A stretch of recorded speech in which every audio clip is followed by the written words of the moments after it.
السلام عليكم ورحمة الله وبركاته. ازيكم يا حبايبي؟ عاملين ايه؟ رب تكونوا بخير. جمعة مباركة عليكم جميعا. ومعاكم فيديو جديد من مطبخ ام دونا فلوج الرحلة طبعا بتاعت بورسعيد. يلا بينا كده، اللي ما اشتركش في القناة يشترك وتضغطوا لايك عشان الفيديو يظهر لأكتر عدد من الناس. ويلا بينا كده نتابع اليوم مع بعض ونشوف تفاصيل اليوم بتاعنا. طبعا التصوير ده كده واحنا على الطريق رايحين. ودلوقتي اول حاجة كده احنا دلوقتي في راكبين المعدية بتاعت بور فؤاد. طبعا المعدية في المية زي ما احنا شايفين كده، ومنظر البحر جميل جدا، والمعدية جميلة جدا ومش بتحس ان انت ماشية فيها. طبعا الاتوبيسات بتدخل فيها وكل حاجة. واليوم كان جميل جدا. وطبعا لازم طبعا عشان نروح ندخل جوه بور فؤاد او نروح جبال الملح او كده، فلازم ان احنا نركب المعدية ديت بقى كده ونروح بقى البر التاني. فطبعا منظر المية جميل جدا. اسيبكم كده تستمتعوا بمنظر المية، وبعد كده نكمل مع بعض كده بقى في الجبال الملح.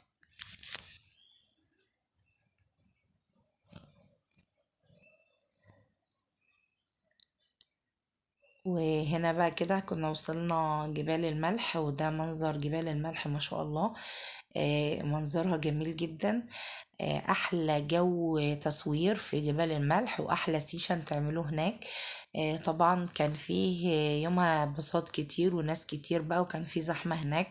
فطبعا المكان فيه جبال كتيرة طبعا عالية. فمش جبل واحد ولا حاجة، فجبال كتيرة. ونطلع بقى كده ونشوف بقى المنظر من فوق.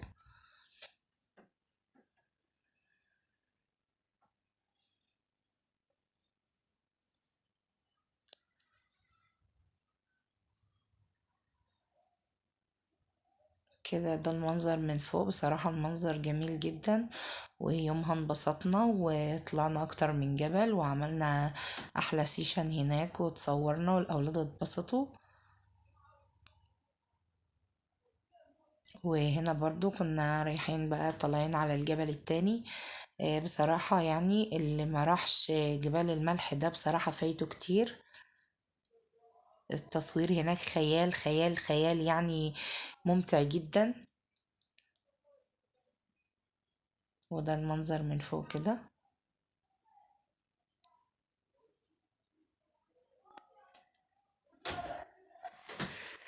وبعد دلوقتي هناخد بقى وقتنا بقى في جبال الملح. وبعد كده طبعا هنرجع برضو في المعدية زي ما احنا جايين، اللي هي معدية بور فؤاد. وبعد كده بقى هنروح على بحر بورسعيد، مش بحر بور فؤاد، احنا رحنا بحر بورسعيد. وهنشوفه بقى دلوقتي مع بعض. وده بحر بورسعيد بقى وجماله. بصراحة من أحلى الشواطئ، نظافة واهتمام وهدوء هادي جدا، وما تقلقش بقى على أولادك وكده. والشط كان جميل جدا ونظيف، وأحلى مكان تحب إن انت تصيفه فيه بصراحة شاطئ بورسعيد. جميل جدا. رغم ان احنا برضو كنا يوم جمعة وناس كتير هناك، بس الدنيا برضو هدوء كده، مفيش زحمة، مفيش قلق، مفيش يعني حاجات كده في المية ولا عك ولا عط على الشاطئ، كده نضيف فلة كده زي ما احنا شايفين. ما شاء الله جميل جدا. ودلوقتي بقى بقينا دلوقتي بقى ده وقت الغروب كده قرب المغرب. طبعا كده بقى طلعنا بقى وغيرنا وكده، وقاعدين دلوقتي على البلاج بتاع بورسعيد. ده طبعا الكافيتيريا دي تبع الشط اللي احنا كنا نازلين فيه. والقعدة هناك بصراحة جميلة جدا، والجو كان هوا وجميل جدا جدا جدا. بصراحة القعدة هناك خيال كده، تقعدي هناك بقى كده وتنسي كل حاجة.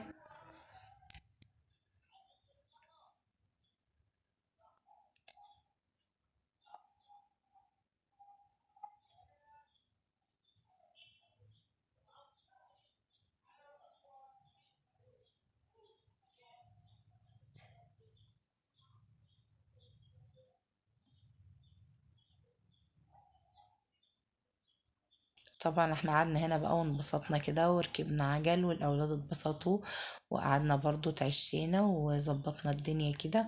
وكان يوم جميل. وطبعا مش اخر مرة، طبعا هيتكرر تاني. ولو ما طولش عليكم بقى، اسيبكم كده تشوفوا المنظر الجميل ده كده، والقعدة اللي على البلاج دي جميلة جدا بقى في الهدوء والروقان كده، منظر تحفة جدا.